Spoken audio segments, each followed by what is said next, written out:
Un saludo y bienvenidos a esta, la novena y última actividad orientadora de la asignatura Clínica 2, con la que concluimos el estudio de los aspectos propedéuticos y semiológicos de los sistemas que integran el cuerpo humano y que te ha proporcionado las herramientas básicas para realizar el expediente clínico completo de un paciente. Al concluir la actividad orientadora, serán capaces de vincular los aspectos morfofisiológicos a las principales alteraciones encontradas en el examen físico de los pares craneales y en los síndromes meningio y comatoso. Explicar las principales alteraciones halladas en exploración física de los pares craneales. Identificar los principales síntomas y signos presentes en los síndromes meningio y comatoso. Seleccionar los exámenes analíticos e imagenológicos que corroboran los diagnósticos sindrómicos.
El semiodiagnóstico de estas alteraciones es el siguiente.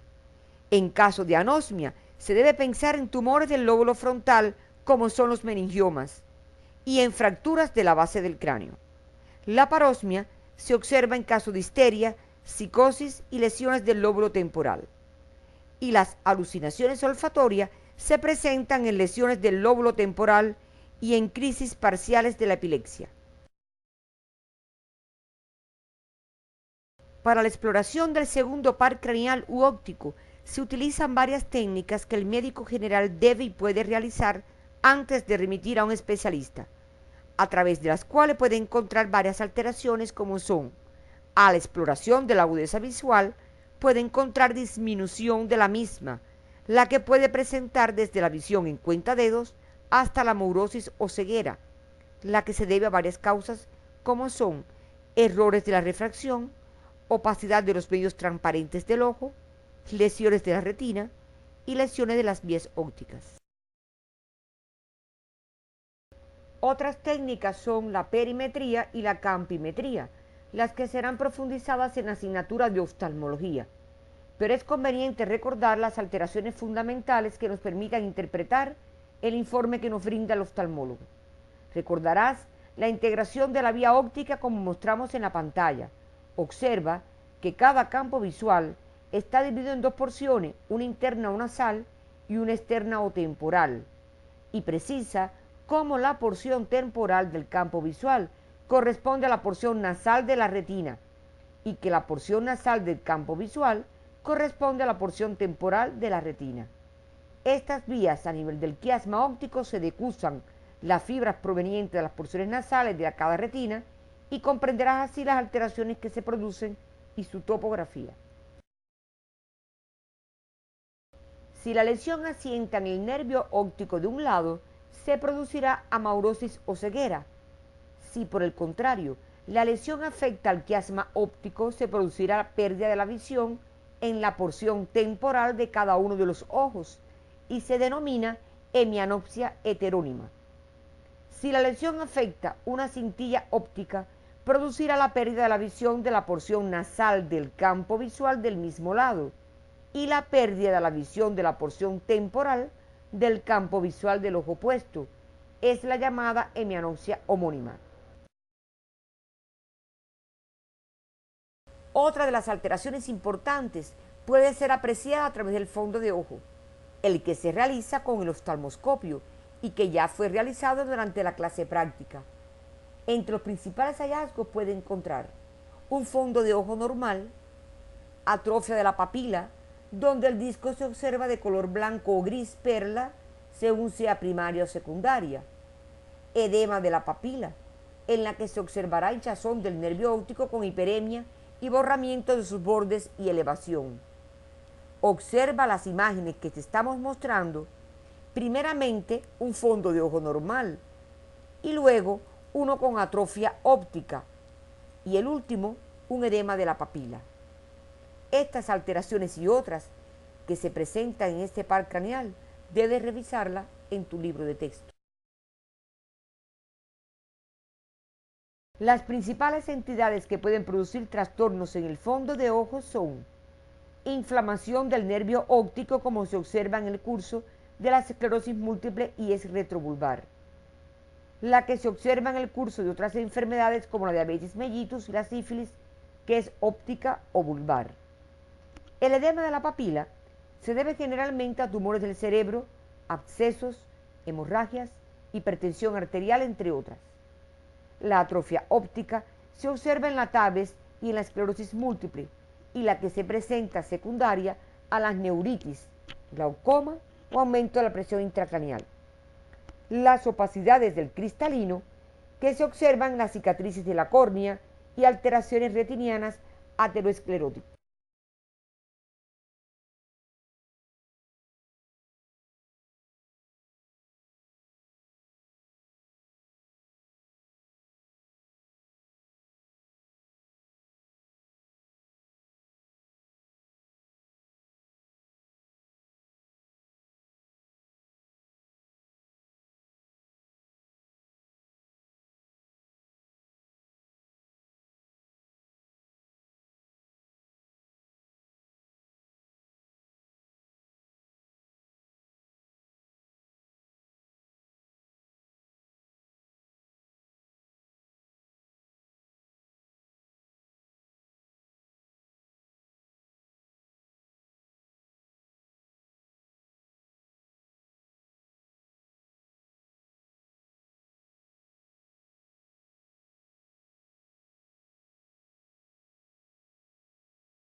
Cuando realizamos el examen físico general de la fase de un paciente, podemos identificar si éste tiene alteración del tercer par craneal al observar ptosis palpebral, que indica parálisis del músculo elevador del párpado.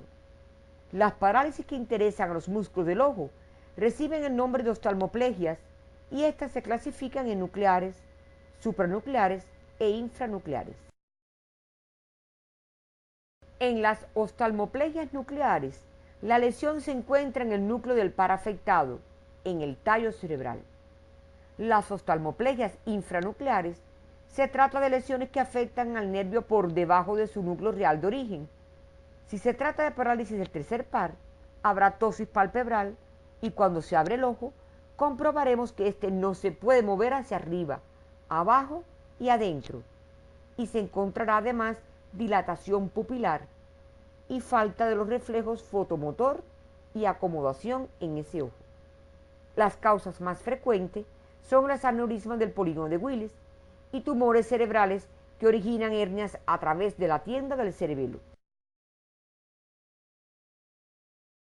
En la parálisis del cuarto par, el paciente presenta el ojo desviado hacia arriba y adentro y no puede dirigir hacia abajo y afuera, y aparece la diplopia al mirar en esta dirección, por lo que estos pacientes no pueden bajar escaleras.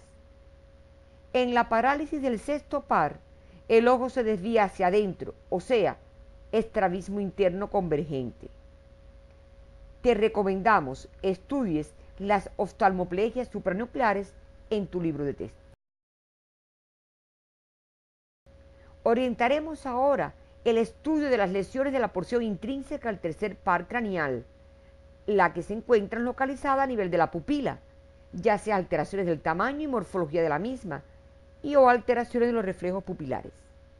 En cuanto a las alteraciones de la morfología, encontraremos discoria, es la alteración de la forma circular normal de la pupila.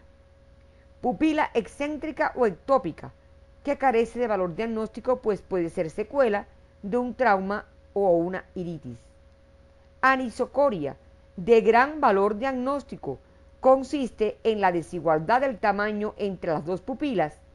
Se observa en el transcurso de accidentes vasculares encefálicos, aunque puede ser congénita y sin ningún valor diagnóstico en algunas personas.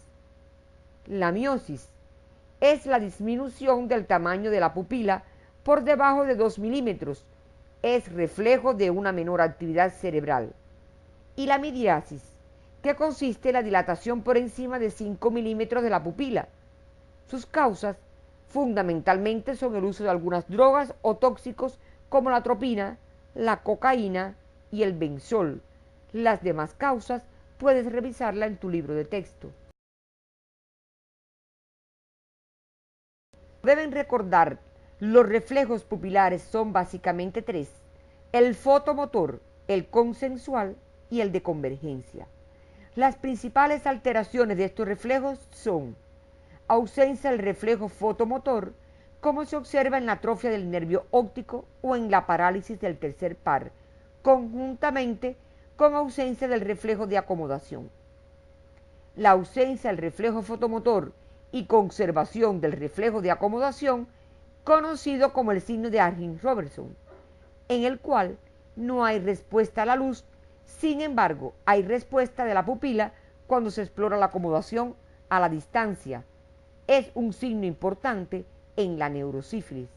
La pupila casi siempre está miótica. Otras alteraciones son la ausencia del reflejo consensual, que unido a la bradicoria y al hipus pupilar, pueden revisar esto en su libro de texto.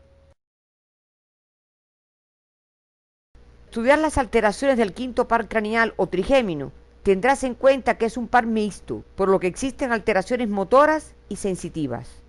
Las más comunes son el dolor a lo largo de las ramas sensitivas, que se describe como uno de los más intensos y se denomina neuralgia del trigémino. Anestesia de una parte de los territorios que inerva, cuya sensibilidad es conducida por las ramas del trigémino. Hay pérdida de la sensibilidad térmica y dolorosa, y se conserva la táctil. Hay abolición de los reflejos mandibulares, estornutatorio, palpebral, conjuntival y corneal. La audición es defectuosa por parálisis del tensor del tímpano. Trismo, que consiste en la contractura tónica de los músculos de la masticación, sobre todo de los maceteros, que dificultan abrir la boca. Se observa en el tétanos, la rabia y en la hipocalcemia, y en la intoxicación por estrinina. El séptimo par cranealofacial también es un nervio mixto, por lo que podrás encontrar alteraciones motoras y sensitivas. Dentro de las motoras, la más común es la parálisis facial, que puede ser central o periférica. La parálisis facial central se produce cuando la lesión se encuentra entre el núcleo motor y la zona de circunvolución frontal ascendente. Se caracteriza clínicamente por no afectar los músculos frontales, superficial y orbicular de los párpados. En el mismo lado de la parálisis aparece una hemiplegia o monoplegia. El gusto y la salivación no están afectados. La causa más frecuente que la produce son los tumores y accidentes vasculares encefálicos. La parálisis facial periférica puede ser de dos tipos, nuclear e infranuclear. La nuclear debe revisarla en tu libro de texto, y aquí abordaremos la más frecuente, que es la infranuclear o parálisis total del facial o parálisis de Bell. Se caracteriza clínicamente por afectar a todo el lado de la cara donde asienta la lesión. La frente se muestra lisa sin arrugas, contrastando con el lado sano. La ceja de ese lado caída, con imposibilidad de levantarla al fruncir el ceño. El ojo más abierto que el del lado sano, por parálisis del orbicular de los párpados, lo que se conoce con el nombre de lagoftalmía. Si se pretende cerrar el ojo, el globo ocular se dirige hacia arriba y afuera. El enfermo no puede ocluir completamente el ojo enfermo. Hay lagrimeo. La mejilla del lado paralizado, flácida. Comisura labial desviada hacia el lado sano. El paciente no puede silbar. Es una parálisis flácida. Esto ocurre cuando la lesión asienta la salida o más allá del agujero estilo mastoideo. Estas características se mantienen y se añaden otras atendiendo al lugar donde asiente la lesión, lo que debes revisar en tu libro de texto. La principal causa de parálisis facial periférica es la llamada parálisis a frigori, supuestamente producida por virus. Entre otras causas se encuentran procesos inflamatorios intrapetrosos, tumores de la parótida y las secciones traumáticas o quirúrgicas del nervio. Este tipo de parálisis no se asocia a los síndromes hemiplégicos, a diferencia de la parálisis facial central. Las principales alteraciones sensitivas de este par están relacionadas con las afectaciones del sentido del gusto en los 2/3 anteriores de la lengua, dentro de las que se encuentran la ageusia o pérdida del sentido del gusto, la hipogeusia o disminución del sentido del gusto y la parageusia o confusión de sabores. Durante la clase práctica conociste la exploración del sentido del gusto. El octavo par craneal tiene dos porciones con funciones distintas: el nervio coclear, responsable de la audición, y el vestibular, que interviene en el control del equilibrio. La principal alteración de la porción coclear es el zumbido de oído tinnitus, que se produce por lesiones del oído medio, del laberinto o del nervio coclear. Es un signo tan constante en las lesiones que afectan al nervio que se ha llegado a decir que si un paciente no tiene o no ha tenido tinnitus, no tiene sordera por lesión del octavo par, siendo su causa más frecuente los neurinomas de este par. El genial músico Ludwig van Beethoven padeció de sordera neurosensorial por saturnismo, la que no consiguió privarnos de su genialidad, como son las composiciones de la séptima, octava y novena sinfonía, compuestas por él con hipoacusia. La hipoacusia o sordera se caracteriza por ser precedida de tinnitus. Hay disminución o pérdida de la audición conducida a través de los huesos del cráneo. Recuerda la prueba de Weber, que en este caso el diapasón no se oirá en el lado enfermo cuando se ocluye el conducto auditivo externo, y la prueba de Riner, no se percibirá el diapasón en ninguna de las dos posiciones en que se coloque este. Además, hay pérdida parcial de los sonidos agudos. Dentro de las alteraciones de esta porción se encuentra la paracusia, que consiste en escuchar mejor en medio de ruidos, como ocurre en las lesiones del oído medio. Dentro de las alteraciones de la rama vestibular se encuentra el vértigo, que se caracteriza por sensación angustiosa de desplazamiento y rotación. Se admitirá como vértigo las sensaciones francas y definidamente giratorias, bien si las cosas giran a su alrededor o él es el quien gira.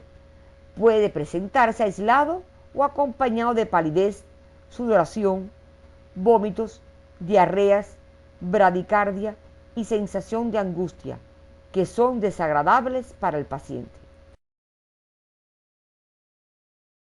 El nistagmo, como ya conocen, es el movimiento rítmico de los globos oculares con una fase lenta y otra rápida, en sentido contrario a la anterior, y que es la que se recoge para señalar su dirección, horizontal, vertical, rotatorio o mixto. Y las alteraciones del equilibrio, que se expresan por alteraciones de la marcha, la prueba de desviación del índice de Varani positiva y el signo de Romberg positivo, que indican lesión vestibular. El semiodiagnóstico del vértigo incluye las siguientes alteraciones: enfermedades del laberinto como la laberintitis aguda, en el síndrome de Meniere y en la intoxicación por streptomicina, kanamicina o gentamicina, en las cuales el vértigo es de causa periférica. El vértigo de causa central se observa en las isquemias del territorio vértebro-basilar y en las hemorragias cerebelosas y en el curso de la esclerosis múltiple. Los tipos de nistagmo y sus características deben ser revisados en su libro de texto. Las alteraciones del noveno par que se encuentran con más frecuencia son ageusia o pérdida del sabor ácido en la parte posterior de la lengua, pérdida del reflejo faríngeo, no contracción de la pared faríngea de un lado cuando existe parálisis de este par. Las causas más frecuentes que producen parálisis de este par son las asociadas a parálisis del décimo par en procesos que afectan la base del cráneo, como las fracturas y las neoplasias, y con otros pares craneales en forma bilateral en el síndrome pseudobulbar. La neuralgia de este par es una de las pocas afecciones de este nervio de forma individual. Las principales alteraciones del décimo paro vago son la parálisis del velo del paladar y alteraciones en la voz. La parálisis del velo del paladar, cuando es bilateral, es rápidamente mortal. Las alteraciones de la voz incluyen la afonía, que es la pérdida de la voz por parálisis de las cuerdas vocales, la voz bitonal, la cual se caracteriza por el espontáneo cambio del tono de la voz mientras se habla, se pasa de un tono grave a un agudo y viceversa, y es debida a parálisis o paresia de una cuerda vocal. Estas alteraciones se podrán corroborar mediante la laringoscopía indirecta, técnica que será estudiada en asignaturas posteriores. El onceno par craneal o accesorio es motor, y sus principales alteraciones se relacionan con las parálisis que pueden ser unilaterales por lesiones periféricas y se caracteriza por imposibilidad de rotar la cabeza hacia el lado sano, atrofia del esternocleidomastoideo con reacción de degeneración, imposibilidad de elevar el hombro en el lado enfermo, hombro caído en el lado enfermo y desplazamiento de la escápula hacia abajo, con depresión del contorno del hombro por atrofia del trapecio. Las bilaterales, por lesión nuclear o periférica, se caracterizan por dificultad en el movimiento rotatorio de cabeza o elevación del mentón y caída de la cabeza hacia adelante. Las parálisis centrales se caracterizan por limitaciones de movimientos similares, pero no existe atrofia muscular ni reacción de degeneración, músculos espásticos, y si es unilateral, puede haber tortícolis, la cual debes diferenciar de los espasmos musculares del esternocleidomastoideo que se presentan frecuentemente y no obedecen a estas causas. Para concluir con las alteraciones de los pares craneales, estudiaremos las alteraciones del dorsoparo hipogloso, entre las que se encuentran alteraciones del trofismo y fasciculaciones de la lengua. Cuando hay una atrofia de un lado, este aparece más deprimido en sentido vertical, más aplanado que el normal, y pueden haber fasciculaciones. La desviación de la lengua, en este caso se desvía hacia el lado donde asienta la lesión, y disminución de la fuerza segmentaria de la lengua. Los principales procesos que producen alteraciones del duodécimo par son las hemorragias vulvares, los tumores, la esclerosis múltiple y la poliomielitis, entre otras, cuando se trata de parálisis nuclear. Las parálisis periféricas se encuentran en las fracturas de la base del cráneo, en las luxaciones cervicales superiores y en las intoxicaciones por alcohol, arsénico y plomo. Como recordarán de sus estudios de morfofisiología 2, las meninges forman una envoltura membranosa que separa la sustancia nerviosa de la cavidad craneorraquídea donde está contenida. Se describen tres membranas meningias: la duramadre, la aracnoides y la pía madre. La duramadre es la membrana que está unida al cráneo. La aracnoide tapiza la cara de la duramadre y la pía madre es la que recubre el tejido nervioso. Entre la pía madre y la aracnoides se encuentran los espacios subaracnoideos, por donde circula el líquido cefalorraquídeo. Cuando existe una invasión o agresión de las meninges cerebroespinales como consecuencia de un proceso patológico, generalmente infeccioso, se produce el síndrome meningeo. Este síndrome puede concebirse integrado por tres elementos: hipertensión endocraniana de intensidad variable, alteraciones del líquido cefalorraquídeo y manifestaciones dependientes de la irritación de las estructuras del sistema nervioso o de su compresión por la existencia de exudados. El cuadro clínico de este síndrome está integrado por la tríada meningea, constituida por cefalea, vómitos y constipación. La cefalea puede ser leve o persistente y con frecuencia muy intensa. En ocasiones puede hacer que el paciente emita un grito conocido como grito meningeo. Afecta a la cabeza en forma generalizada, pero predomina en la región fronto-occipital. Se exacerba con la tos, los estornudos y por los estímulos luminosos, lo que ocasiona fotofobia. Los vómitos son de tipo central, o sea, en proyectil, y provocados por los cambios de posición, y la constipación, que tiene menor valor semiológico. Un signo de extraordinario valor semiológico en este síndrome lo constituye la contractura muscular, que son referidas por el paciente como dolores en el dorso o raquialgias, y son la causa de los signos que describiremos a continuación. La rigidez de nuca es precoz, se pone en evidencia pidiendo al paciente que toque el pecho con el mentón, maniobra que no puede realizar sin la apertura de la boca, lo que se conoce con el nombre de signo de Levinson. Cuando la contractura de los músculos de la nuca es extrema, el paciente adopta la actitud de opistótonos, que ya fue descrita en actividades anteriores. Observa la imagen que te mostramos de un niño con síndrome meningeo. La rigidez puede afectar también el raquis y el paciente no puede doblar el tronco o le es difícil realizarlo. Si se le solicita que se siente, lo hace con gran rigidez y embaramiento, apoyado en sus miembros superiores colocados por detrás, lo que se denomina signo del trípode. La contractura de los miembros inferiores a nivel de los músculos flexores de los muslos produce flexión de los miembros inferiores, que unido a la posición en decúbito lateral que suele adoptar el paciente, produce la actitud en gatillo de fusil que caracteriza a este síndrome.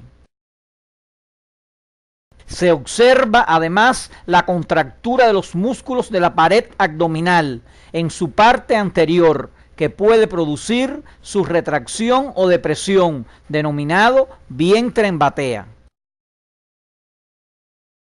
Las principales maniobras que se utilizan en este síndrome para demostrar las alteraciones del tono muscular son maniobra de Kerning y Brudzinski, que tienen como base fisiopatológica la hipertonía refleja o rigidez de determinados grupos musculares por irritación meningia, que fueron abordadas durante la clase práctica. Observa en la pantalla estas maniobras y profundiza en su interpretación a través de su estudio en tu libro de texto.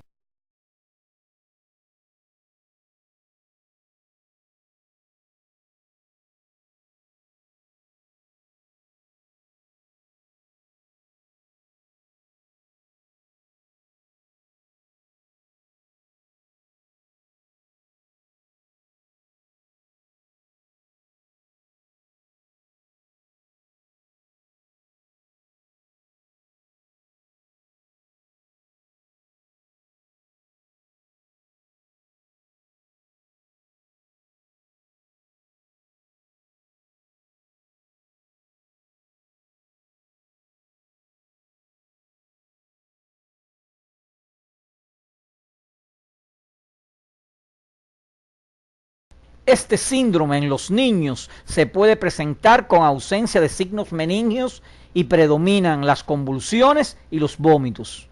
En los ancianos predomina la obnubilación con hipotermia, sin gran cefalea ni rigidez de nuca. Estos aspectos específicos los abordarás en las asignaturas correspondientes. Las causas más frecuentes de este síndrome pueden agruparse en dos grandes grupos: las inflamatorias, dentro de las que se encuentran las causadas por bacterias, como son el Streptococcus pneumoniae, la Neisseria meningitidis, los estafilococos, los bacilos gram negativos, los anaerobios, las espiroquetas y las micobacterias. De causa viral, por enterovirus, herpesvirus y virus de la inmunodeficiencia humana. Las micóticas producidas por Cryptococcus, coccidiosis, cándida o aspergillus. Y las parasitarias producidas por el toxoplasma, el trypanosoma, el plasmodium o el cysticercus. Y por último, las no inflamatorias, que son producidas por sangrados cerebromeningios secundarios a hipertensión arterial, la ruptura de aneurismas y como algunas diátesis hemorrágicas, y como se observa en los traumatismos cráneoencefálicos y algunas neoplasias.